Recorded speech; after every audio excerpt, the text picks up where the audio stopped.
Well, here I am on the shore of Lake Superior in Duluth, Minnesota. We have been coming here every summer for over 20 years, performing on the North Shore Scenic Railroad, doing my murder mystery shows on their dinner train. And it's a beautiful place to be. I'm not going to screen share today, so I'm just on my phone. I'm going to talk a little bit, because after I made yesterday's video, which tried to unpack Psalm 25, I thought, that's still maybe, the things I said may have been as useless to you as most homilies I hear. Because most homilies I hear don't do anything to connect these vague, lofty ideas about spirituality with how we live day in and day out. So I'm going to tell you two stories. The first is about how I messed up, and the second is about how I got things right. In both cases, living by, let's say, the principles that we learn from our faith would have helped. In the first case, many years ago, in the early 90s, we had an opportunity to tour with a show I had written to military bases overseas, the Department of Defense tour. And I had an agent who was helping me book it, and she was the key to booking this show. And she wanted to put her own daughter in the show and other girls that she had put in her little review, her musical review that she had put together. And these girls really, most of them were not good enough to perform on stage in a comedy. They really, maybe they could sing and dance a bit. I don't know. They weren't very good. And they were, I would call them spoiled. These were, young women. I call them girls. They were young women in their early 20s. And, but I put them all in the show because I was afraid that if I didn't, that my agent would be mad at me and she wouldn't get me the booking. Well, we got the booking and we were gone for 2 months. We went to Korea, Japan, and Australia, performing at military bases. And these girls were horrible. They pretty much ruined the trip for me. They got very angry at me because I tried to tell them not to make fun of the locals. They were racists and they would make fun of the Asians that we would run into, of course, in Korea and Japan. And they got so mad at me. At one point, we had a bit on stage where one of the girls was supposed to pretend like she was kicking me with her foot. I turned my back to the audience and she acted like she kicked me. But then she really kicked me once in one of the performances. She was so angry at me. They were horrible, horrible people to tour with. And I learned my lesson. I was bending over backwards to accommodate these people because I wanted this tour so badly, and I paid the price for it.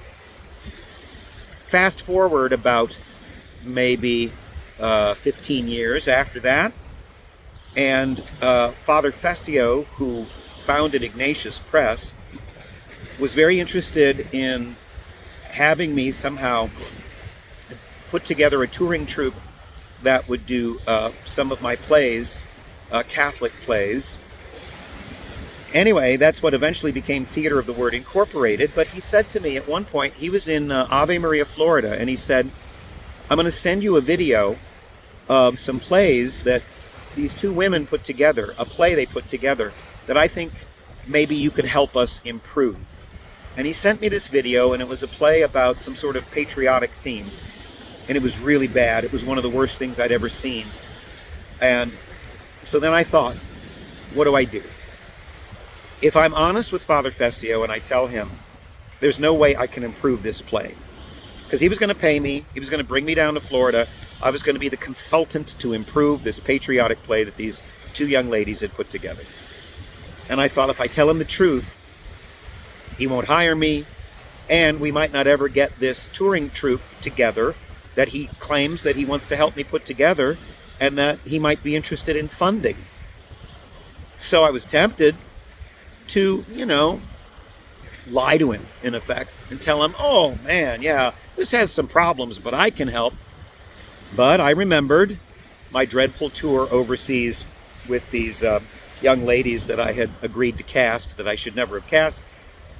And I said to my wife, Karen, I said, I'm going to tell him the truth, and I may never work with him again. So I sent him an email and I said, Father, I'm sorry. this play cannot be improved. The only way to improve it is to trash it and start over from scratch. You can't do anything with this, because they had written it and put it together themselves. It was bad. And I thought that would be it. And he emailed me back and he said, I agree. This is beyond fixing. Come on down and we'll talk more about your touring company. So somehow that worked out.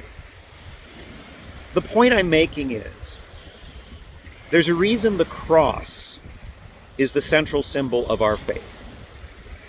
And that's because love and sacrifice go together. You have to take some sort of a stand in life. You have to live by principles. You have to have virtue if you're not going to be miserable. And that means you have to say no to certain things. You can't always be trying to gimmick life so that you get what you want.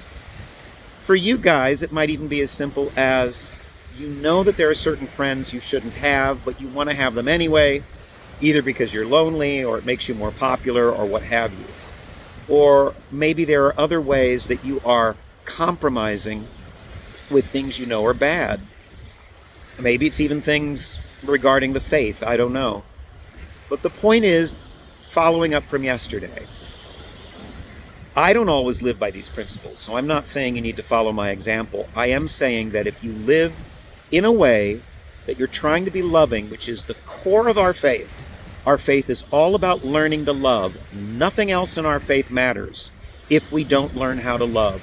As Paul says, I am a resounding gong or a clanging cymbal if I have not love. If I have faith that can move mountains but have not love, I am nothing.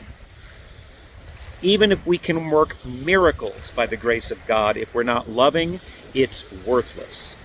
And to love, you have to sacrifice. That's why when you have babies, which are a product of love, you got to change the dirty diapers. You have sleepless nights and so forth. Love and sacrifice go together. That's what our faith is about. It's about having the courage and the fortitude to try to do the right thing, to try to be loving, and to try to be open to God's grace in us. That's what I meant by that yesterday when I was talking about being open to God. I'm getting a call, so I'm going to go. Hopefully this helped.